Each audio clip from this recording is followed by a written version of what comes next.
ನಮಸ್ತೆ ರೈತ ಮಿತ್ರರೇ, ನಾನು ನಿಮ್ಮ ಅಶೋಕ್. ನೀವು ನೋಡ್ತಾ ಇರೋದು ಅಶೋಕ್ ಅಗ್ರಿಕಲ್ಚರ್ ಯೂಟ್ಯೂಬ್ ಚಾನಲನ್ನು. ರೈತ ಮಿತ್ರರೇ, ಈ ಒಂದು ವಿಡಿಯೋದಲ್ಲಿ very important for all dairy farmers, ನಮ್ಮ ಡೈರಿ ಮಿತ್ರರು ಏನಿದ್ದಾರೆ.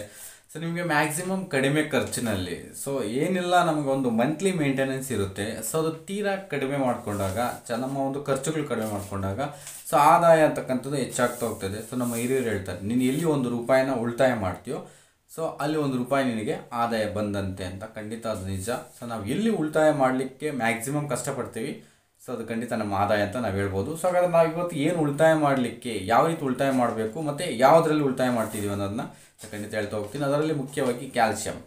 ಸೊ ನಾವು ಲೀಟ್ರ್ಗಟ್ಟಲೆ, ಸೊ ತಿಂಗಳ ಪೂರ್ತಿ ಲೀಟ್ರ್ಗಟ್ಟಲೆ, ಸೊ ಕನಿಷ್ಠ 300, 400, 500, 800, ₹1000 ತನಕ ಪರ್ ಲೀಟರ್ ಕ್ಯಾಲ್ಶಿಯಂ ಟಾನಿಕ್ಸು, ಮಲ್ಟಿವಿಟಮಿನ್ ಟಾನಿಕ್ಸು ತಂದು ನಮ್ಮ ಒಂದು ರಾಸುಗಳಿಗೆ ಕೊಡ್ತಾ ಇರ್ತೀವಿ. ಸೊ ಯಾಕೆ ಕ್ಯಾಲ್ಶಿಯಂ ಡೆಫಿಷಿಯನ್ಸಿ ಆದರೆ ತುಂಬಾ ಲೋಪಗಳಾಗುತ್ತೆ.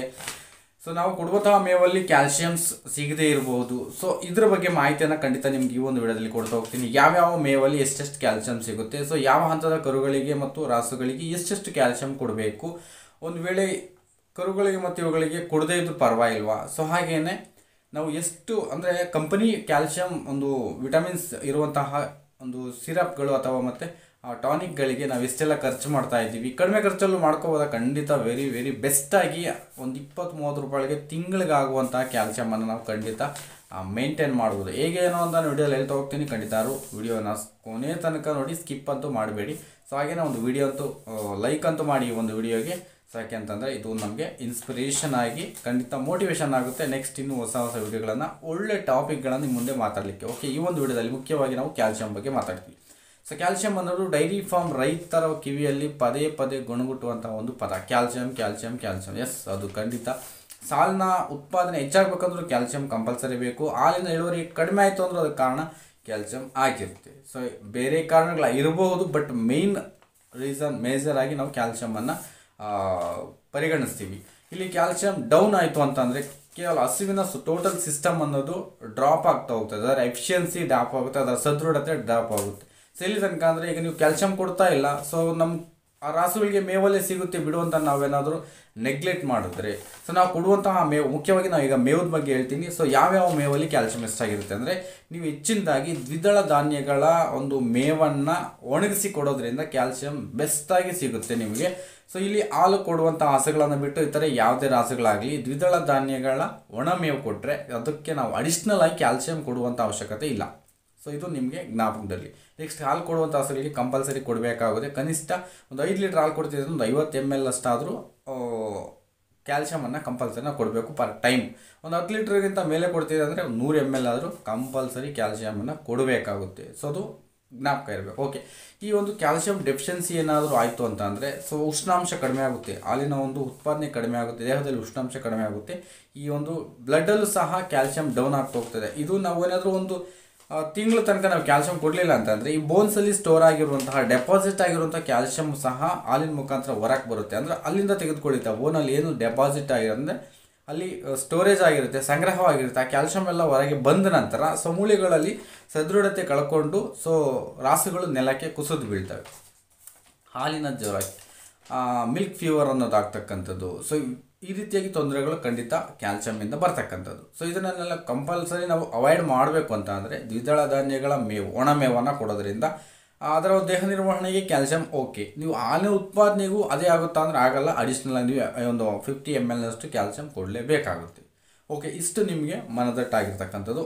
ಮುಖ್ಯವಾಗಿ ನಾನು ಪಾಯಿಂಟ್ಸ್ ಮಾಡಿದ್ದೀನಿ ಏನೆಲ್ಲ ಮಾಡಿಕೊಂಡ್ರೆ ಇದಾಗುತ್ತೆ ಅಂತ. ಈಗ ಒಂದು ಕರುಗಳಿಗೆ 1 ರಿಂದ 3 ತಿಂಗಳ ಕರುಗಳು ಏನಿದೆ ನಾವು ಹಾಲು ಹೆಚ್ಚಿನದಾಗಿ ಕುಡಿಸ್ತೀವಿ. ಮ್ಯಾಕ್ಸಿಮಮ್ ಮೇಯ್ನ್ ಹಾಲಲ್ಲಿರ್ತಕ್ಕಂಥದ್ದು ಕ್ಯಾಲ್ಶಿಯಂ ಆಗಿರೋದ್ರಿಂದ ನೀವು ಅದಕ್ಕೆ ಅಡಿಷ್ನಲ್ ಆಗಿ ಕೊಡಬೇಕಾಗಿಲ್ಲ. ಸೊ ತಾಯಿ ಹಾಲಿನಿಂದ ಕ್ಯಾಲ್ಶಿಯಂ ಪಡ್ಕೊಳ್ಳುತ್ತೆ. ಸೊ ಅಲ್ಲಿಂದ ಅದು ಮತ್ತು ಸೆಮೆನ್ಗೆ ಬರುವಂತಹ ಸಂದರ್ಭದ ತನಕ ಅಂದರೆ ಒಂದು 16 ರಿಂದ 15 ತಿಂಗಳ ತನಕ ಅದಕ್ಕೆ ಒಣ ಮೇವನ್ನು ಕೊಡ್ತಕ್ಕಂಥ ಒಂದು ಇದಿರುತ್ತೆ. ಹಸಿ ಮೇವು ತಿಂತಾ ಇರುತ್ತೆ. ಮೇವಲ್ಲಿ ಸಹ ಸೊ ಅದರ ದೇಹ ನಿರ್ವಹಣೆಗೆ ಆಗುವಷ್ಟು ಕ್ಯಾಲ್ಶಿಯಂ ಸಿಗುತ್ತೆ. ಸೊ ನೀವು ಅಡಿಷ್ನಲ್ ಏನು ಕೊಡಬೇಕಾಗಿಲ್ಲ. ಅದಾದ ನಂತರ ನಿಮ್ಗೆ ಏನು ಪ್ರೆಗ್ನೆನ್ಸಿ ಆಗುತ್ತೆ, ಆ ಪ್ರೆಗ್ನೆಂಟ್ ಆದಂತಹ ರಾಸುಗಳಿಗೆ ದೇಹ ನಿರ್ವಹಣೆ ಪ್ಲಸ್ ನೆಕ್ಸ್ಟ್ ಅದರ ಲ್ಯಾಕ್ಟೇಷನ್ಸ್ಗೆ ಹಾಲಿನ ಉತ್ಪಾದನೆಗೂ ಸಹ ಅಡಿಷ್ನಲ್ ಕ್ಯಾಲ್ಶಿಯಂ ಬೇಕಾಗುತ್ತೆ. ಆವಾಗ ನೀವು ಕಂಪಲ್ಸರಿ ಒಂದು 50 ml ಅಂತ ಕ್ಯಾಲ್ಶಿಯಮನ್ನು ಕೊಡಬೇಕಾಗುತ್ತೆ. ಅದಾದ ನಂತರ ಹಾಲಿನ ಒಂದು ಇಳುವರಿ ಮೇಲೆ ಡಿಪೆಂಡ್ ಆಗುತ್ತೆ ಹಾಲು ಕೊಡುವ ರಾಸುಗಳಿಗೆ ಎಷ್ಟೆಷ್ಟು ಕೊಡಬೇಕಂಥದ್ದು. ಸೊ ಇದಾದರೆ ಒಂದು 50 ml ಅಷ್ಟು, ಒಂದು 10 ಲೀಟ್ರ್ ಮೇಲ್ಪಟ್ಟು ಅಂತಂದರೆ ಖಂಡಿತ ನೀವು 100 ml ಗಿಂತ ಹೆಚ್ಚಿನದಾಗಿ ಕ್ಯಾಲ್ಶಿಯಂ ಕೊಡ್ಬೋದು.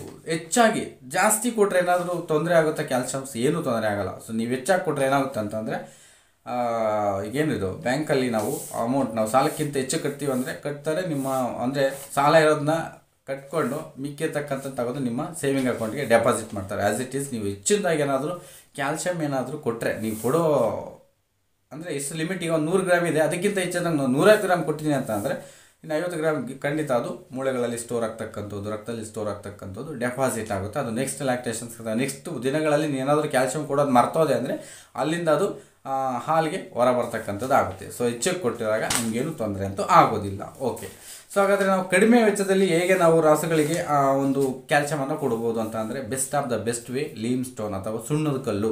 ಒಂದು 20 ರೂಪಾಯಿ, ಒಂದು kg 20 ರೂಪಾಯಿ ಮ್ಯಾಕ್ಸಿಮಮ್, ಎಲ್ಲ ಕಡೆ ಎಷ್ಟೇ ರೇಟ್ ಇರುತ್ತೆ. ಒಂದು 20 ರೂಪಾಯಿ 1 kg ಸುಣ್ಣದ ಕಲ್ಲು, ಒಂದು 40 ರೂಪೀಸ್ ಇಟ್ಕೊಳ್ಳಿ. ಒಂದು 2 kg ತಂದುಬಿಟ್ಟು ಒಂದು 20 ಲೀಟರ್ ನೀರಿರುವಂಥ ಒಂದು ಬಕೆಟ್ಗೆ ಅದನ್ನು ಸುರಿದ್ಬಿಟ್ಟು ಚೆನ್ನಾಗಿ ಅದನ್ನು ಮಿಕ್ಸ್ ಆಗುವಂತೆ ನೀವು ನೀರು ಸುರಿದ್ರೆ ಅದೇ ಕುದಿಯುತ್ತೆ. ಕುದಿಬಿಟ್ಟು ಟೋಟಲಿ ಸ್ಟೋನ್ಸ್ ಏನಿರುತ್ತೆ ಕಲ್ಲುಗಳೆಲ್ಲ ಕರಗಿ ಟೋಟಲಿ ಬಿಳಿ ಬಣ್ಣದ ಹಾಲಿನ ರೀತಿ ಬರುತ್ತೆ. ಸೊ ಅದನ್ನು ನೀವು ಹಾಗೆ ಇಟ್ಬಿಟ್ಟು, ಸೊ ಇವತ್ತು ನೀವು ಇಟ್ಟಿದ್ರೆ ಅಂದರೆ ನಾಳೆಗೆ ಅದು ತಿಳಿಯಾಗಿ ಶುಭ್ರವಾದಂತಹ ನೀರು ಬರುತ್ತೆ ಅದರ ಮೇಲ್ಭಾಗದಲ್ಲಿ. ಆ ಶುಭ್ರವಾದ ನೀರನ್ನು ಒಂದು ರಾಸುವಿಗೆ ಒಂದು 250 ml ಅಷ್ಟು ನೀರು ಎತ್ಕೊಳ್ಳಿ. ಅದಕ್ಕೆ ಒಂದು ರಾಸುವಿಗೆ 250 ml ಅಷ್ಟು ಒಂದು ಟೈಮ್ಗೆ ಎತ್ಕೊಳ್ಳಿ. ಅಷ್ಟೇ 250 ml ಮತ್ತೆ ಅದೇ ಬಕೆಟ್ಗೆ ಹಾಕಿ.